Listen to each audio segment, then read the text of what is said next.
Radhe Radhe everyone, आप सभी का आपके अपने चैनल पर बहुत बहुत स्वागत है। मेरा नाम है दीप्ति और आज मैं आपके साथ शेयर कर रही हूँ संपूर्ण करवा चौथ की विधि, व्रत विधि कैसे करनी है, कैसे पूजा करनी है, कैसे करवे को फेरना है और कैसे भोग लगाना है, कैसे पारण करना है। सभी जानकारी आपको इस वीडियो के माध्यम से मैं देने वाली हूँ, तो पूरा वीडियो जरूर देख लीजिएगा।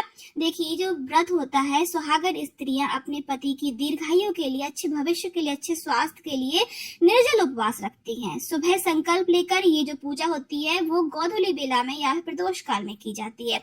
उसके बाद चंद्र पूजन करने के बाद, पति का पूजन करने के बाद ही पारण किया जाता है। तो देखिए, आपको सजना संवरना बहुत जरूरी है। इस व्रत में 16 श्रृंगार कर कर ये पूजा की जाती है। तो मन में बहुत अच्छी भावना लेकर पवित्र मन से आपको ये व्रत करना चाहिए।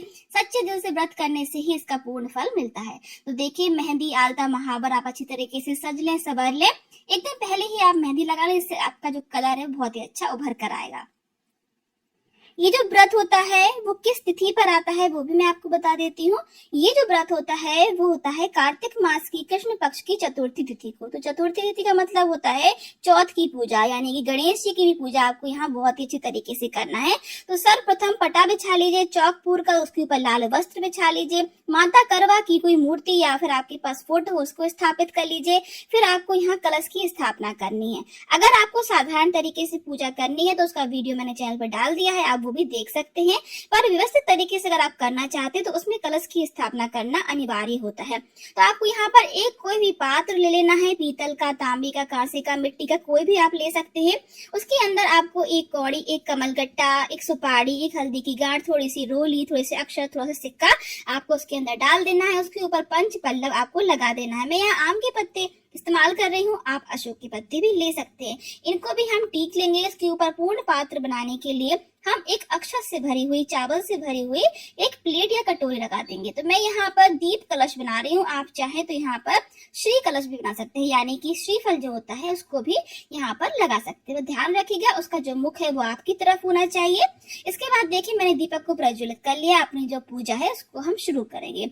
तो यहाँ पर आपको एक करवा तो चाहिए ही चाहिए है। अगर आप 2 करवा रखना चाहते हैं तो 2 भी रख सकते हैं। तो मैं यहाँ पर एक जो करवा है मिट्टी का ले रही हूँ। अगर आपके पास धातु का है तो आप धातु का भी ले सकते हैं, पर मिट्टी का अगर आप ले रहे हैं तो ध्यान रखिएगा उसको अगले दिन आपको विसर्जित करना होगा। इसमें हम जल भरेंगे और थोड़ा सा गंगा जल डालेंगे। आप चाहे तो इसमें एक सिक्का भी डाल सकते हैं, पर मैं यहाँ पर अलग से एक सिक्के से आपको पूजन करके बताऊंगी कैसे हमें चंद्र देवता का पूजन करना चाहिए इस पूजा के साथ ही। इसके ऊपर भी हम थोड़े से गेहूं डाल देंगे। आप चाहें तो अक्षत भी रख सकते हैं। एक प्लेट के ऊपर गेहूं रख देंगे। और जो हमारा मीठा वाला करवा है, ये वाला जो करवा होता है वो शक्कर का बना हुआ होता है। इसको ऐसे ही ऐसे उठा के बाद में हम इसको दान दे देते हैं। जिसको भी आप बायना का सामान दे रहे हैं उसी को आप ये करवा भी दान में दे सकते हैं। इसके अंदर मैंने बहुत सारे ड्राई फ्रूट्स डाल दिए हैं। इसके मखाने, काजू, बादाम, किशमिश ही हमने इसके अंदर डाल दिया है। अब देखिए, मैं यहाँ पर चंद्र देवता की पूजा करना आपको बता रही हूँ। एक चांदी का सिक्का लेंगे, थोड़े से अक्षत के ऊपर उसको विराजमान कर देंगे और उसका हमें पूजन करना है। आपको यहाँ पर सफेद चंदन से इनका पूजन करना है। तो चंद्र देवता की पूजा इसमें हो जाएगी। फिर बाद में सिर्फ आपको अर्घ देना होगा जब चंद्र देवता उदय होंगे रात में। कहाँ पर, किस वक्त, कौन सी जगह पर, किस समय पर उदय होंगे वो तो आपको न्यूज में मिल जाएगा, लेकिन फिर भी 9 या 9:15 के आसपास ही निकलते हैं चंद्र देवता, क्योंकि चौथ के दिन थोड़ी सी लेट हो जाता है। इसीलिए आप उस हिसाब से ही तैयारी करें। 8:30 से 9:30 के बीच में आपको चंद्र दर्शन हो जाएंगे। बस ध्यान रखिएगा, चंद्र दर्शन आपको उदय होते ही करना है। मतलब कि जब ऐसा कहते हैं कि जब चंद्र उदय होता है उसी समय आपको उसके दर्शन करने से बहुत फल मिलता है। बहुत ज्यादा देर के बाद दर्शन नहीं करना चाहिए। इसके बाद देखिए, हम आवाहन करेंगे, हे माता करवा, हे गणपति जी, आइए हमारी पूजा को सफल बनाइए। और अगर हमसे कोई भूल हो गई तो उसे माफ कीजिएगा। तो सर्वप्रथम हम कलश का पूजन करेंगे, गणपति जी का पूजन करेंगे, हमारे दीपक का पूजन करेंगे और जो हमारा करवा है उनको भी हम पूज देंगे। अगर आपका जो करवा है बिल्कुल साधारण सिंपल सा है, सजा हुआ नहीं है, तो आप स्वास्तिक बना सकते हैं। मेरा सजा हुआ है इसीलिए मैं सिर्फ टीक रही हूँ। तो उसमें जो चंदा, सूरज, सुहागिन स्त्रियां, जितनी भी चीजें बनी हुई हैं सभी को हम, जो पेड़ है सभी को हम यहाँ पर टीकेंगे। यहाँ पर आप ध्यान रखिएगा, रोली का इस्तेमाल जरूर कीजिएगा। अगर आपकी नारंगी वाला सिंदूर अर्पित किया जाता है तो वो भी अर्पित जरूर कीजिएगा। अब माता को मैंने यहाँ पर चुनरी और कलावा अर्पित कर दिया है। आप चाहें तो पूरी पोशाक भी अर्पित कर सकते हैं।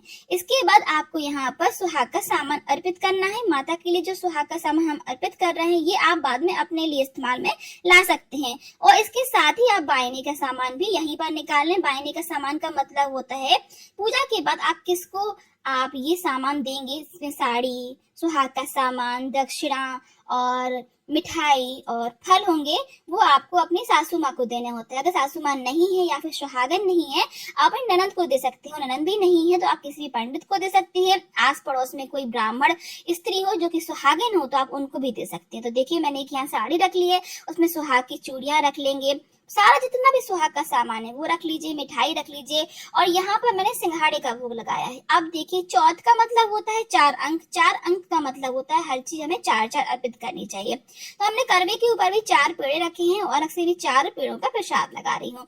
आप चाहें तो आपके घर में जो भी सामान बना है, हलवा पूड़ी मिठाई जितने भी पकवान बने वो सभी यहाँ पर भोग में जरूर लगाइएगा। अब गणपति जी को मैं जनेऊ अर्पित कर रही हूँ। सुहाग के सामान को भी हम टीक लेंगे और उसके ऊपर भी एक गुलाब का पुष्प रख देंगे। माता को गुलाब के पुष्प और लाल पुष्प बहुत पसंद होते हैं, इसलिए ध्यान रखिएगा गुलाब के कमल के पुष्प माता को जरूर अर्पित कीजिएगा। अब जो भी आपके पास मौसमी फल हो उस समय जो आते हो तो आप वो अर्पित कर दीजिए। और इस वर्ष 20 अक्टूबर को ये व्रत रखा जाएगा, यानी कि हमारी करवा चौथ की जो पूजा है, व्रत है, वो 20 तारीख को होगी। अब देखिए सुबह जो आप संकल्प लेने ध्यान रखिएगा उसका पारण आप तभी कीजिएगा जब आप पूरी दान की सामग्री दे दें और आप चंद्र देवता का पूजन कर लें। उसके बाद ही आपको भोग प्रसादी पानी है। पहले तो अपने पति के हाथ से पाइए और फिर बाद में आप स्वयं भी खा सकते हैं। इसके बाद देखिए यहाँ पर मैंने कुछ माता के लिए चांदी सोने का सामान भी रखा हुआ है। अगर आपके पास नया कुछ रखा हो या फिर अलग से आप माता के लिए स्पेशली लेकर आए हो तो वो जरूर अर्पित कीजिएगा। अब यहाँ पर देखिए हम करवा चौथ की जो किताब है उसको उठा लेंगे और जो करवा चौथ की किताब में जो कथा होती है वो पढ़ लेंगे या फिर किसी के मुख से सुन लेंगे। अब माता के यहाँ पर हम पास में पीने के लिए थोड़ा सा छोटा सा जल रख लेंगे। यहाँ पर मैं छोटे से चांदी के लोटे में जल रख रही हूँ। इसके बाद देखिए जो भी आप हाथों में अपने पुष्प लिए हो या फिर आप गेहूं लिए हो वो थोड़े से जल में डाल दीजिए और बाकी थोड़े से माता के चरणों में छोड़ दीजिए। इसके बाद देखिए यहाँ पर हम एक घी की बाती जला लेंगे। आप चाहें तो अलग से कपूर से भी आरती कर सकते हैं और आप चाहें तो थोड़ा सा हवन भी कर सकते हैं। अब यहाँ माता को इत्र और धूप समर्पित करेंगे हम। ये जो पूजा है ये आपको चांद निकलने से पहले ही कर लेनी है और जब चांद निकलेगा तो फिर चांद देवता की पूजा करने के बाद आप ये जो पूजा है उसका समापन कर सकते हैं। उसके बाद आप पारण कर सकते हैं। पतिदेव का पूजन करने के बाद पतिदेव को भी उस दिन मिठाई और जल जरूर पिलाएं और उनके चरण स्पर्श करें। आपके घर में कोई बुजुर्ग महिला हो तो उनके चरण जरूर छुएं, उनके चरण स्पर्श जरूर करें, उनसे आशीर्वाद जरूर लें।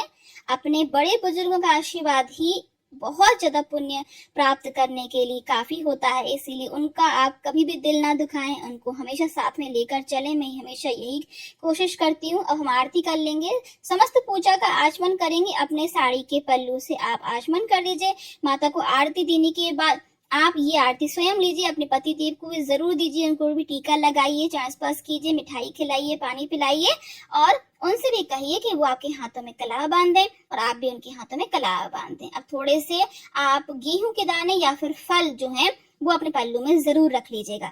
और जो सुहाग की जितनी भी आप निशानियां पहने हैं, मंगलसूत्र है, सिंदूर तो है ही, बेंदी है, नक की नथ है, चूड़ियां हैं, सभी में हम सिंदूर लगा लेंगे। सुहाग की चीजों को टीकना बहुत जरूरी है, खास करके जब हम सुहाग के लिए व्रत रख रहे हैं। हाथ जो प्रार्थना करेंगे, ढोक दे देंगे कि हमसे कोई अगर भूल हो गई हो तो माफ करना। दक्षिणा हमने अर्पित कर ही दी है, अगर हमारी पूजा में कुछ भी कमी रहती है तो पूरी हो जाती है। आई होप कि आज का ये वीडियो आपको अच्छा लगा होगा। अगर आपको थोड़ा सा भी अच्छा लगा हो तो प्लीज लाइक कीजिएगा, ज्यादा से ज्यादा इस वीडियो को शेयर कीजिएगा। आप कहाँ से मेरा ये वीडियो देख रहे हैं जरूर बताइएगा। आप सभी का बहुत बहुत धन्यवाद।